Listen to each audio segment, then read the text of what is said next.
566. Where was your family when they left school? Yeah, yesterday we talked about, what did we talk about yesterday? Jeepers, I don't even remember. How bad is that? My apologies. When the last child left home, now we're talking about leaving school. So leaving school is one of those moments when life suddenly feels very real. Yes, it does. I left school 42 years ago. Hang on, is that right? 84, yeah. 42 years ago on April 27th. Hang on. Backtrack. I need a 1984 calendar. 1984 calendar.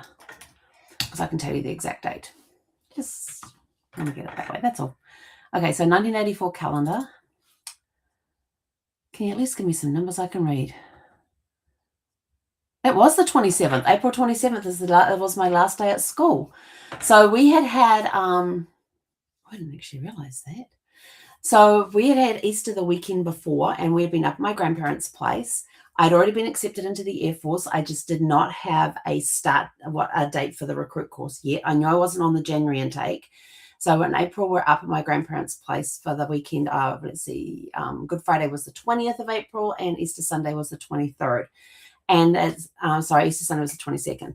And in New Zealand at that time, we not only had Good Friday off, we also had the Monday off and the Tuesday. So we actually had a Friday, Saturday, Sunday, Monday, Tuesday. We had a 5-day weekend. But that weekend happened to be a 6-day weekend because the Wednesday was Anzac Day, which is also a day off school. So we got home and there was a letter waiting for me to state that I had to be on a bus on the 30th of April to head down to Woodburn, RNZF base Woodburn, which is where I would go on start my recruit course or basic training.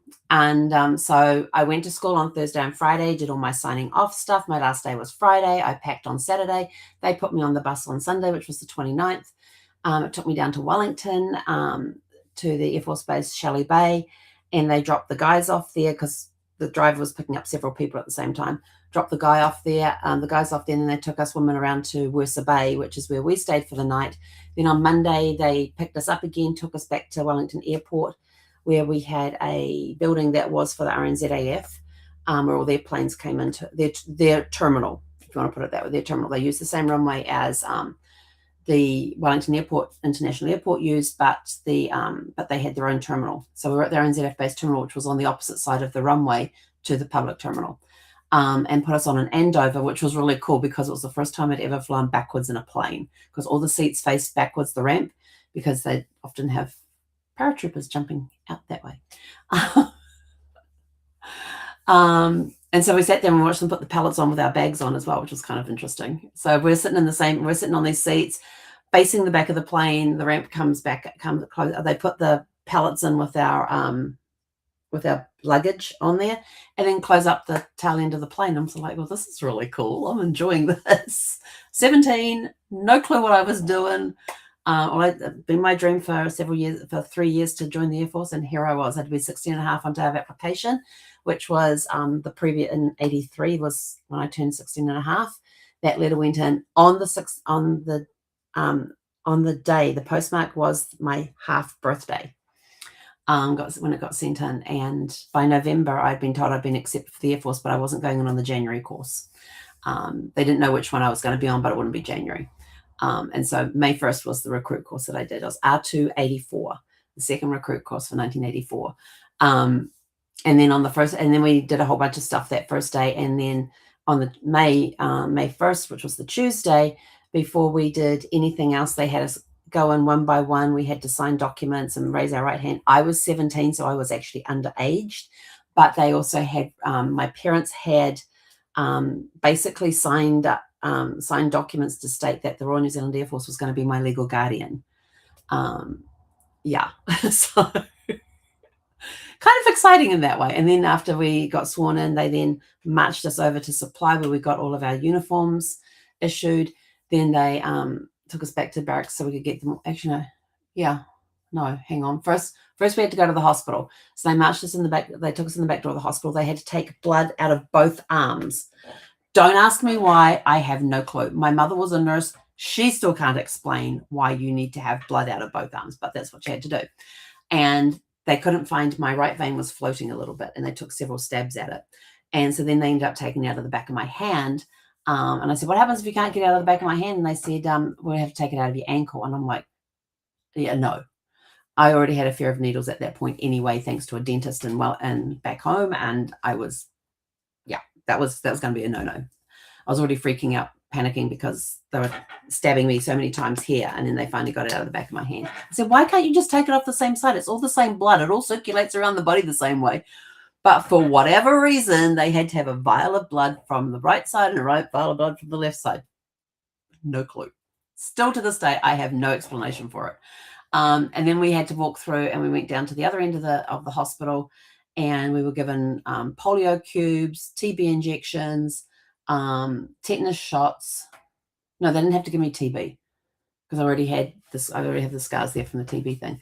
They gave us tetanus shots, tetanus, polio, and there was something else they gave us. It wasn't TB. I've been dosed with that twice. And then they formed us up again, and we marched down to the armory, which was like right down the far end of the base, close to where we got off the plane. Again, Blenheim Airport had a terminal there for the Air Force. It was part of the Air Force Base. And so we went down to the armory, got issued with our rifles, and then we had to march all the way back, all the way through the Air Force Base, across the main street into the training school, and go put them into the armory at the recruit course there, where they had a storage there for a secure storage for our rifles. We got those things, and we're carrying them on the right side. Our arm is dead straight, and we've got this weighted thing there. We get back, we all do the same thing. We all put the rifle in the rack, we go outside, and we're all trying to bend our arm.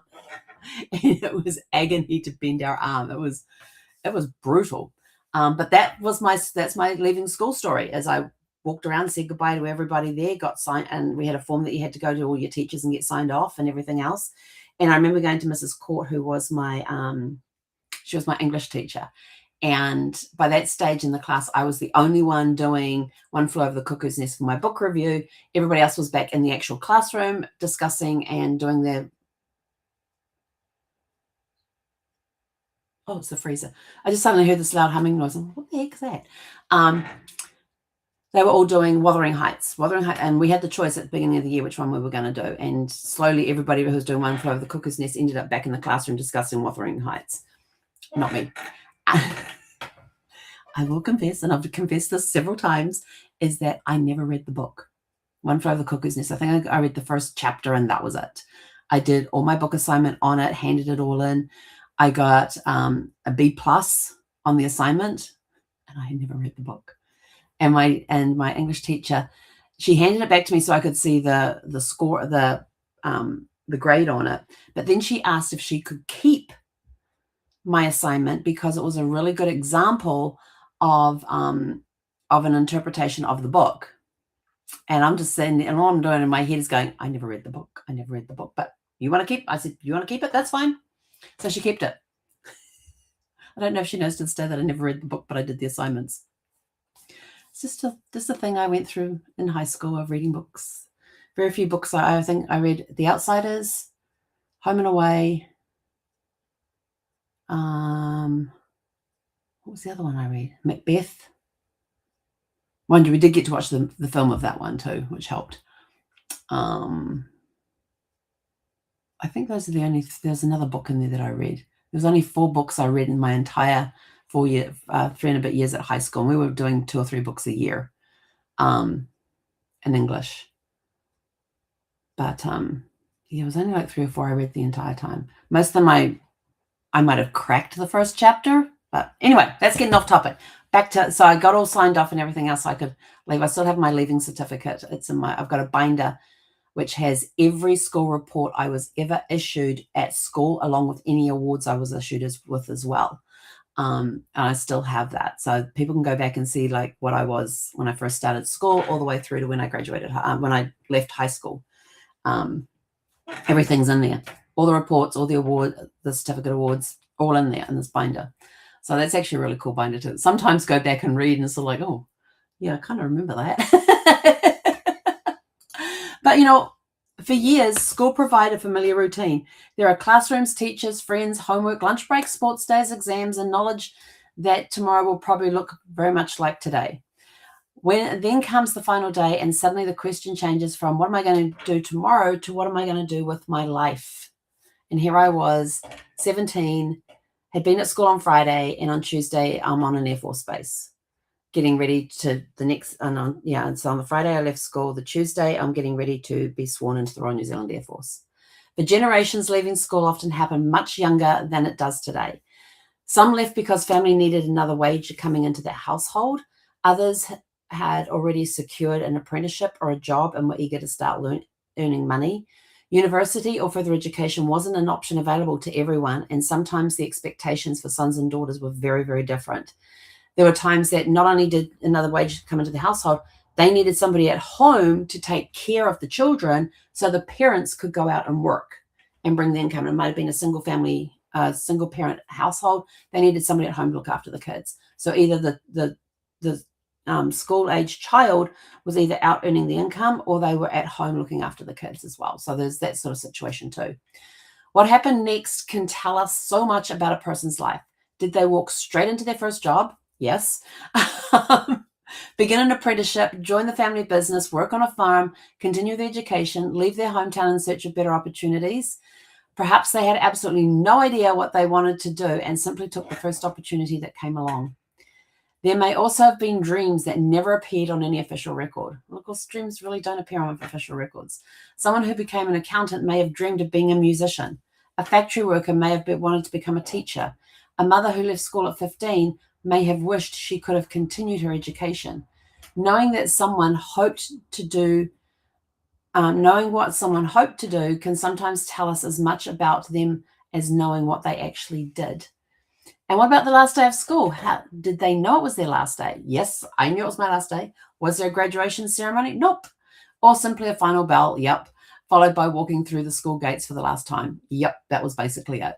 Were they excited and frightened, relieved, sad, or ready to go out into the world and start earning money? I was excited. I was a little scared.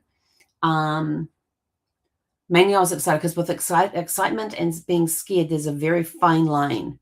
So sometimes you're feeling excited, but you could actually be scared, or you're scared and you're actually feeling excited. So it's a very fine line. But I was ready. I was super excited. These are the stories that bring family history to life. A school record might tell us when someone attended, but it won't tell us their favorite teacher, the subject they loved, the one they couldn't stand, the friends they made, the trouble they got into, or the dreams they carried with them when they left. So for today's challenge, think back to your own time when you left school. What did that feel like, your last day of school? Did you graduate at the end of the year? They had everybody left on the same day. You came back for graduation and that was it. Did you leave partway through the year? Did you leave a few years beforehand? In New Zealand, it used to be that, I think it was the age of 15 or 16 that you could actually leave school, and you did not need your parents' permission to do so. Yes, it was that easy. Because I had a friend that left and went off to nursing school and became a nurse. Who else did left during the year? There were other people that left during the year as well and went off to follow their dreams. They had a job opportunity that was too good to pass up. They had an opportunity to go to a trade school, have an apprenticeship, whatever it was. They had, and this was 42 years ago. They just left, and some became parents during that time as well. Yes, we had teenage mothers as well. So they left school to raise their family. So there's all sorts of reasons that people could have left school. So what was it like your last day of school? But here's the thing. So write that down. What was it like when you left school? So write down your thoughts about your last day of school and where you went and what you did and everything else. But also ask a family member about when they left school. How old were they? What year was it? Did they want to leave, or would they have preferred to stay? What did they do next? What did they dream of becoming? Who influenced their decisions? And most importantly, ask how they felt when they realized their school days were officially over. There was no longer that routine. But I would tell you this, going into the military, you went into another routine. we had to be and we had lights out at a certain time. We had got lights turned on at a certain time. We had to have the dorm ready for inspection by a certain time. We had to be showered and dressed in uniform and out ready to march over to breakfast. And they took roll call at that time. Everybody had to be there. And then when we came back from that, we had, depending what day of the week it was, we were either in the classroom, we were down doing PE stuff, we were down at the rifle range. There was all sorts of things, activities and stuff that they had us doing. We were practicing marching around the parade ground. We even had a couple of people who would have the same arm, would go forward with the same foot. So they weren't, because when you're marching, it's opposite arm, opposite foot. They were doing the same side. And I felt so sorry for this guy. He just could not get it he finally got it to coordinate, but it took a while. And they actually strapped broom handles to his arms. And one of the corporals was marching behind him, making him swing the right hand right hands forward, left foot forward, making him do that. So he was working the arm. All the kid had to do was just do his feet. And they just moved his arms until he finally got it. Leaving school wasn't simply the end of an education. It was the moment an entire new chapter of their story began. I will tell you this, it wasn't simply the end of education. Kind of strikes me because you never, ever, ever stop learning. You're going from a formatted way of learning into the world where you're going to be learning more stuff in different ways. So your education never ends. So think about that. Your education never ends, but the school side of it, the formal side of it has ended. Now you're into the life education through life. So let us know in the comments below about the stories that you uncover. Some will have some pretty cool stories to tell you. There'll be some pretty cool stories that will come out of this. So with that, we are out of here. Go out, have a super fantastic sparkling evening, and we'll catch you guys back here tomorrow evening at 6 p.m. Pacific. Good night.